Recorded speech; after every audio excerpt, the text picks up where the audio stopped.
What's up guys, welcome back to another video. In this video, I'll show you how to fix please close interception before starting the game in Rust. Now, if you're getting this issue or error in Rust here and you can't play the game, well, there are a few things here that you may need to do. So what you need to do here is you need to actually uninstall, or you need to install then uninstall the interception app or software here. So to do that, you will first need to visit the following page. So you just go to google.com, just type in the following oblitum interception, and you want to open up the GitHub link for it. So once you click on it, you should be able to see the page for it, but we want to go to the releases. So you have interception, click on download the latest release. And what you need to do is you want to go and just choose or download the interception.zip file here.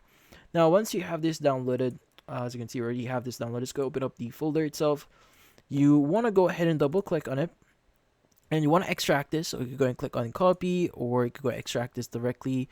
Let's go and just paste it in here. But once you've pasted this, what you need to do is you want to run a few things. So first is you want to go ahead and run your CMD. So we'll be running this first command line here and then this one. So you want to go ahead and go to search and just type in CMD.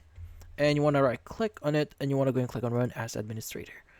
Now you go ahead and answer yes here if it requires further permission. But in here, once you've done that, just go and copy your first code here. Copy it. Let's go and paste it and just press enter. Now it should change the directory into that location.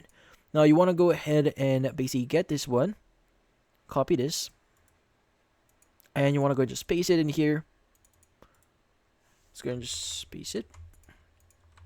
So make sure that we copied first correctly. Yeah.